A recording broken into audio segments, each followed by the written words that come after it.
The midlife woman brand is a crappy brand. I'm Jill Angelo, host of the Genneve podcast series for women's health in midlife. I speak with the most forward-thinking experts in the health and wellness industries.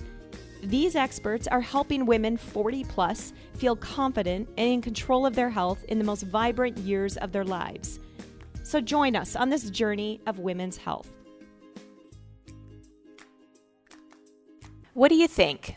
Is the term midlife, especially when applied to women, ready for a rebrand?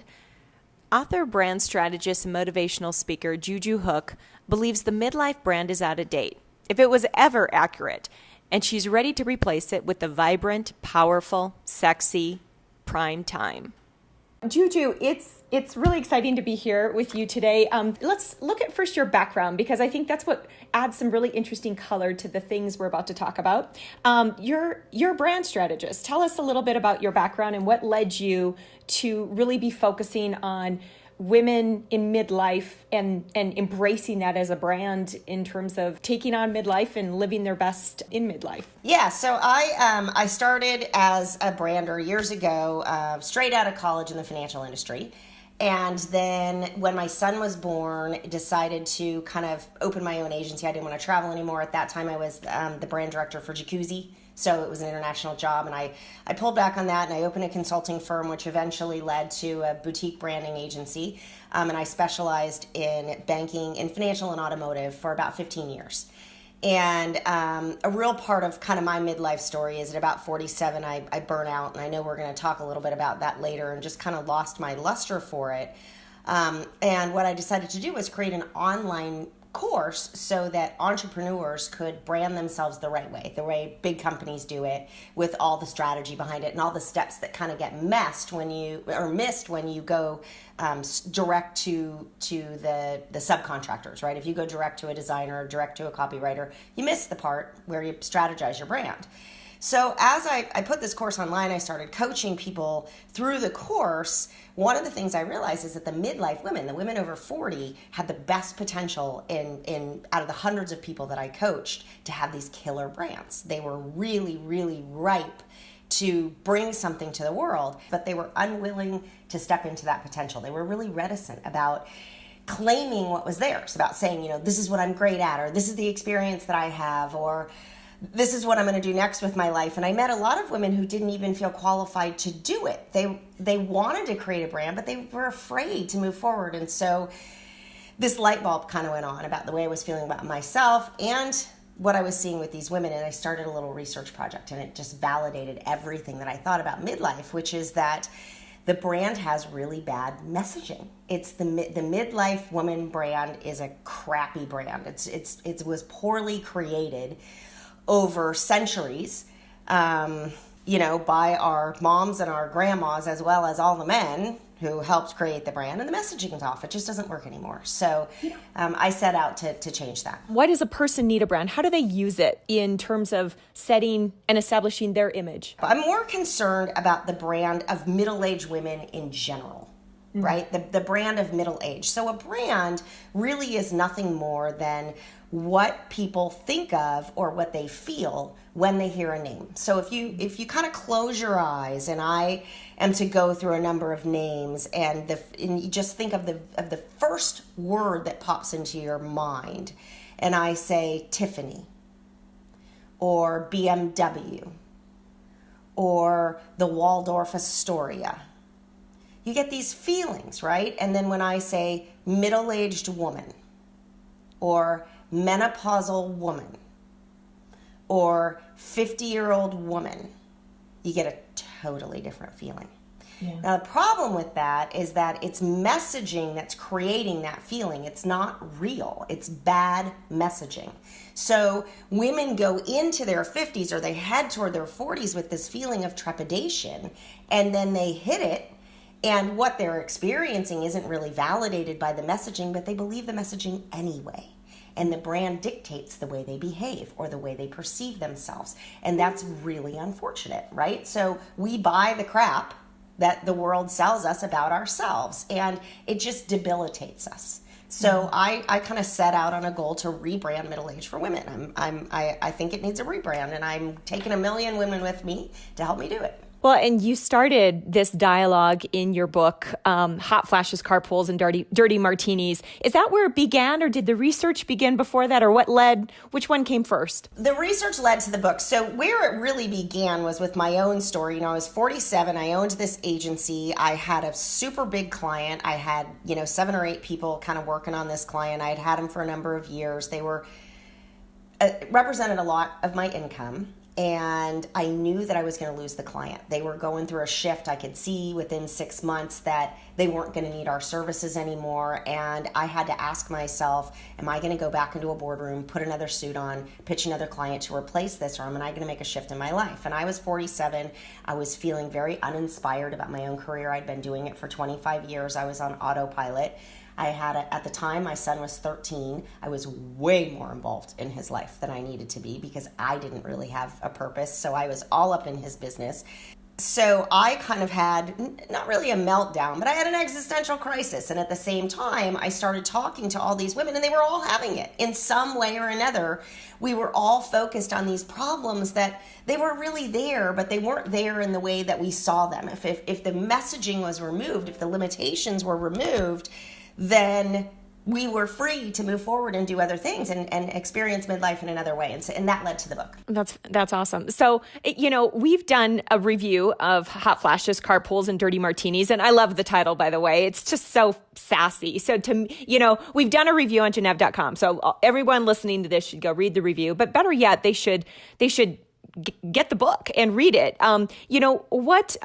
If you could describe what is the essence of the book, and why did you title it Hot Flashes, Carpools, and Dirty Martinis? Because for me, all of this random stuff was happening at the same time. I mean, it was an absolute overload. I mean, here I'm still driving my son to school, and he is full on in puberty, right? And at the same time, I'm headed toward menopause. I'm having these hot flashes. We're having a literal hormonal meltdown in our house. Something that nobody told me about. Nobody said to me, hey, listen, if your kid's at puberty at the same time you head into menopause, you're going to have a hormonal show, right? I never thought about it till it happened. And, the Dirty Martinis came because when I loved red wine, I started drinking red wine. And it was giving me hot flashes like crazy. And so I stopped and I thought, so try something new, right? And Dirty Martinis was where I headed. It wasn't my best choice. But this is how we learn. And so that's how I titled the book. So one thing I know that you have talked about just from an umbrella perspective around the book, around this place in women's lives, is we're in the longevity economy, which I think is a fascinating thing to think about. Explain that. And why does that matter in terms of how we rebrand PrimeTime and midlife in women's lives? Because that's the truth in the messaging. So any brand that's really going to crush it needs to have messaging that's true. And, I already touched on the fact that the messaging around the midlife woman now is untrue.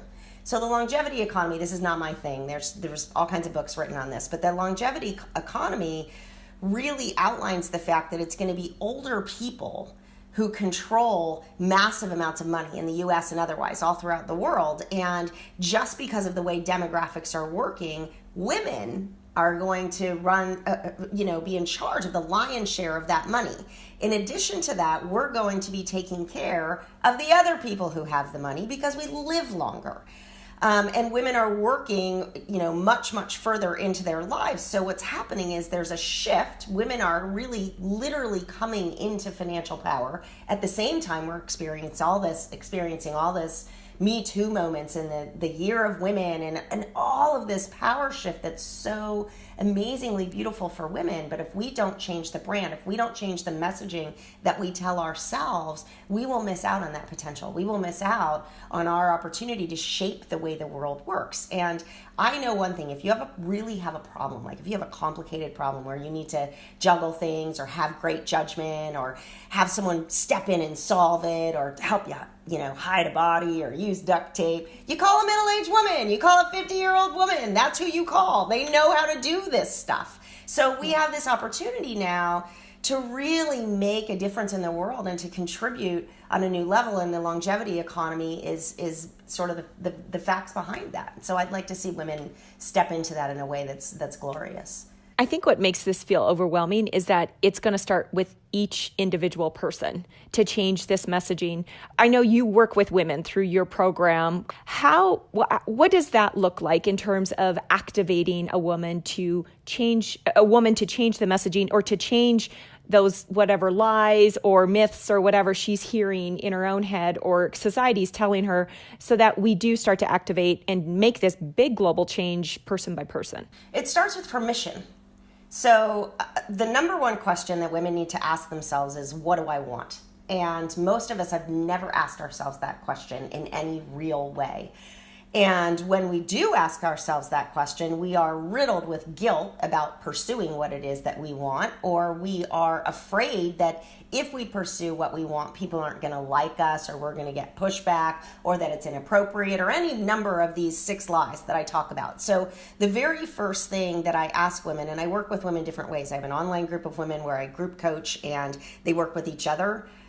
They're called the PrimeTime Posse, and I also do one-on-one coaching with PrimeTime women. So the first question is, what do you want? And that's not an easy question for women to answer.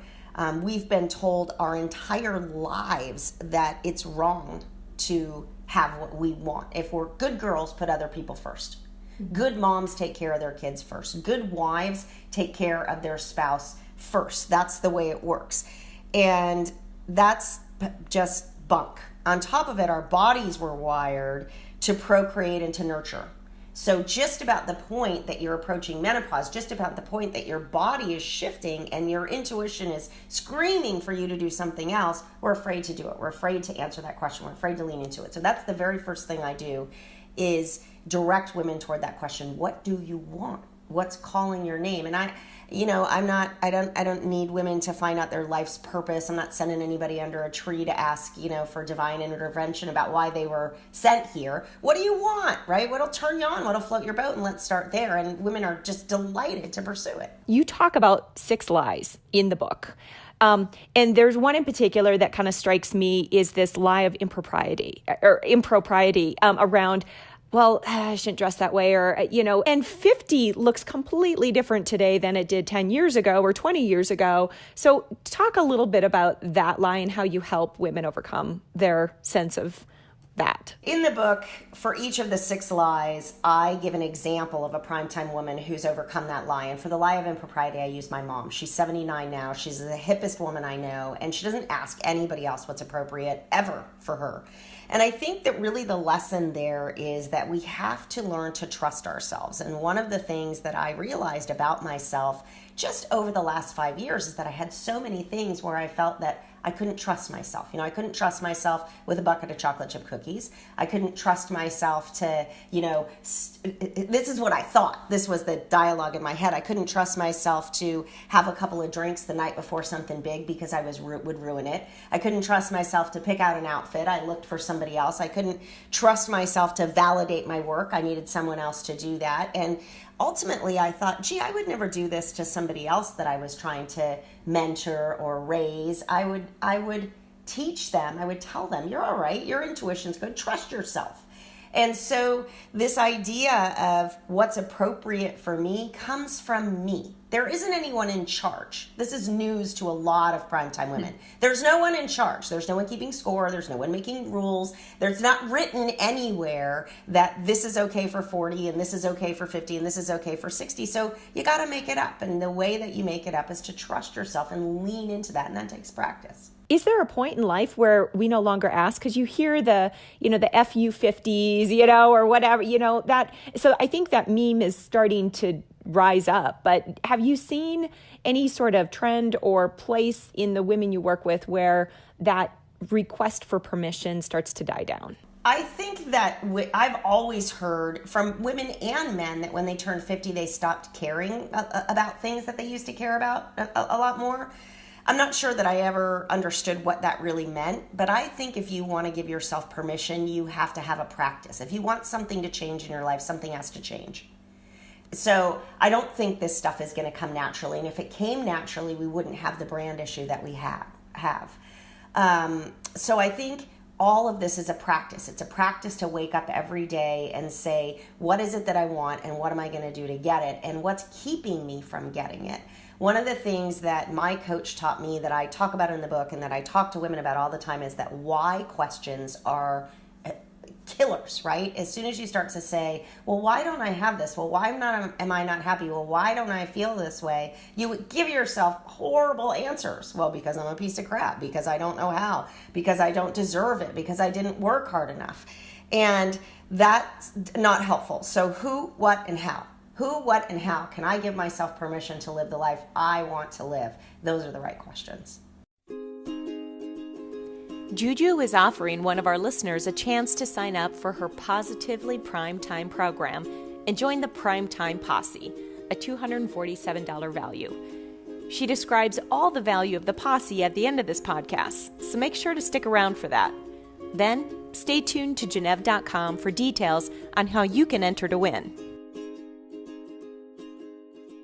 You also, in addition to the 6 lies, so we covered one of them, and figure out the other 5, people got to go to the book.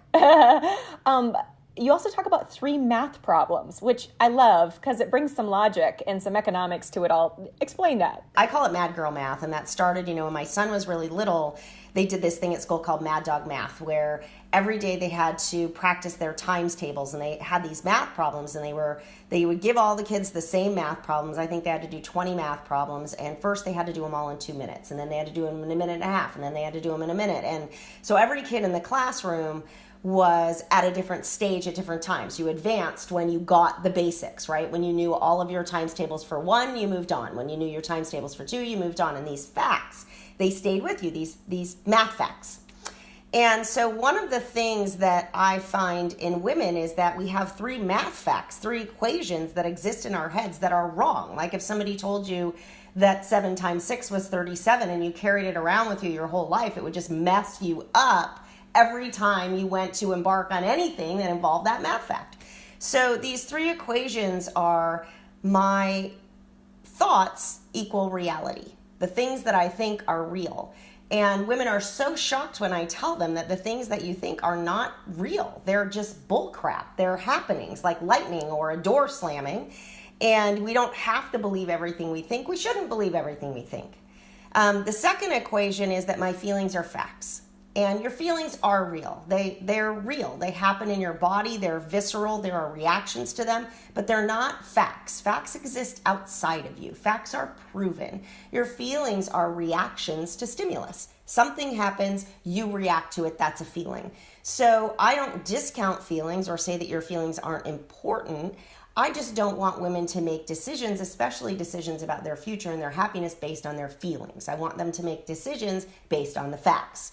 And then the third equation is that my past is equal to my future, or my past is an adequate indicator of my future. And this is the most dangerous equation that we have. Just because I've never run a marathon doesn't mean I'm not the kind of person who runs marathons. Just because I haven't had success in my entrepreneurial venture to date doesn't mean that I'm not a successful entrepreneur. What it means is that it hasn't happened yet. And the day that it happens, I'll be that thing. So I really, really urge women to look at their evaluation of their past and how much they're applying it to their vision of the future and stop, because it's not helpful. It's not useful in any way, shape, or form. So those are the 3 problems that I talk about in the book at length and how to get around them. Now, when a woman starts to embrace prime time and in this notion of what do I want, and also embracing those 3 math facts, that you talk about, this has got to change how she is around her family, around friends. She's going to be a different person, and it might cause some friction. Like, how do you coach women through that? I tell them not to think about it. You don't need to involve everybody else. This is your prime time. I don't need to go. I need permission from me. Okay? Here's the thing about this stuff. Once you start to recognize the truth, once you know the true equations, once you recognize the lies, you'll be happier.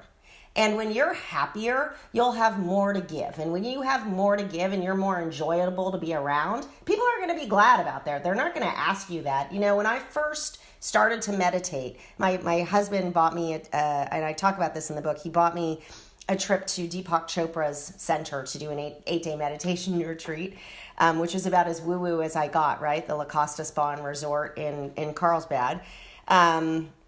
And when I came home, I was literally a changed person. And my son at the time was really little. He asked if he could levitate with me. My husband said, I don't know what happened to you there, but I hope that you just keep doing it because you're so much nicer to be around. So part of the middle-aged woman brand, by the way, women don't like to hear this, is that we're a little bit naggy and bitchy, right? We're going through these hormonal shifts. It's not nice. We're throwing fits. We're crying. This is part of the brand. And a lot of these things that I reveal to women get you around that.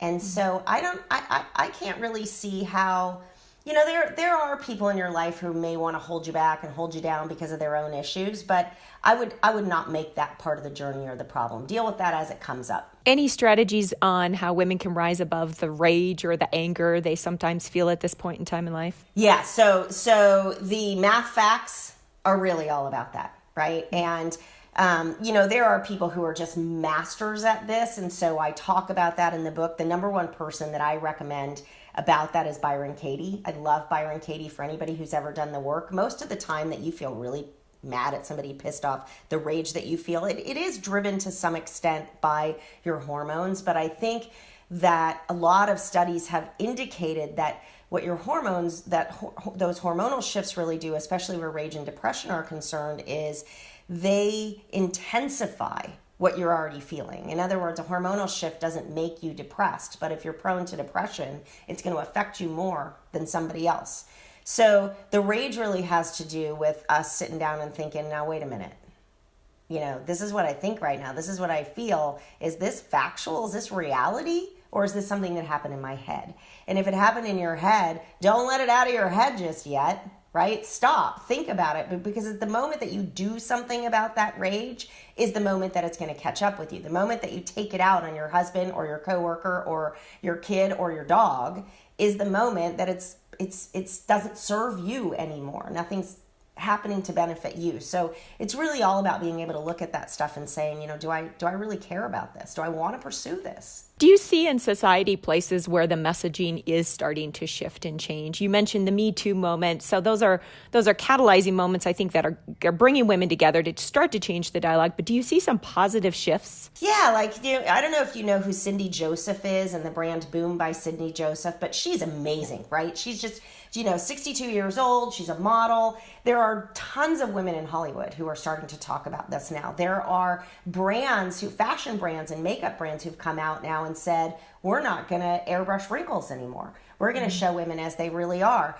The Get Her Elected movement, which is all about progressive women getting elected, has tons of middle-aged women in it. I think there are all kinds of shifts that are happening that are accommodating this if we can lean into it and look for them. And one of the things I tell women to do is change what's in your news feed on your social media. If you have a whole bunch of pictures of stuff about dieting and about how to fix yourself and about plastic surgery or about all this stuff that's supposed to fix you and make you better, take it out and fill your news feed with positive stuff about women your age and constantly expose yourself to examples of women who are doing this gracefully and joyfully. So, wow. Okay, this has been packed with a lot of things that women can start doing today. But, my first and foremost advice is read the book, Hot Flashes, Carpools and Dirty Martinis. What is one thing that you share with women that they should just do every morning when they get out of bed? So the one thing that I like to start with women, and it's so off-putting for women, but it's important, is mirror work. So if you can begin to literally look at yourself in the mirror, not figuratively, and address yourself respectfully and in a happy fashion. So every time I go to the bathroom, every time I wake up in the morning, I look in the mirror and I say, hey, gorgeous, how are you? And I smile at myself. It sounds ludicrous, but I look at myself and I speak to myself more nicely than anyone else in my life does because I deserve it. I earned it. And when you see yourself smile, when you see yourself respond to that, it leads to all kinds of other things. First of all, it leads to the answer to the question, what do I want? And I tell a lot of women, just look in the mirror and ask yourself, what do you want? And I had a beautiful woman, a beautiful coach named Yada Golden teach me that kind of add that to Louise Hay's mirror work, but it worked for me, and I know it works for a lot of other women. But it also changes us in other ways. It makes us feel sexier and see ourselves in a sexier way. It works our smile muscles and gets us out of that rage and that anger that we talked about. But it really just allows you to see yourself, to think of a pet name for yourself. I don't care what it is, make it a nice one, you know. Yeah. And don't call yourself fat girl, right? I know this is the kind of stuff women do, right? You know, hey, idiot, no, right? You call yourself something nice, address yourself in the mirror, look at yourself and give yourself the greeting and the respect that you deserve, and things will start to shift. So positive news in the news feeds, opening in the morning, looking at yourself positively in the mirror, you know, addressing yourself positively. And one of the things that I also do in the mirror work, I think that's really important, is to tell yourself life loves you, because it does. Life loves you. The universe is on your side. And I don't mean that from a woo-woo standpoint. I mean that, you know, there's a 50-50 chance in every experience that you have that you're going to label it a good outcome or a bad outcome, right? And so if you can constantly tell yourself life loves you or life has your back, you'll start to shift your perception of things. Your reality will change.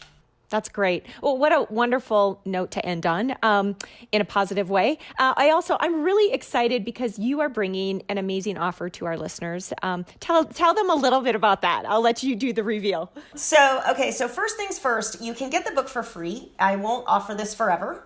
Okay, but if you go to primetimejuju.com, the book is there for free. You just pay shipping, and you'll have an opportunity also to get into Positively Primetime and the Primetime Posse. That's all there, kind of in the same spot. But I am going to give membership to Positively Primetime to one of your listeners, and I think we're going to give a couple autographed books away as well.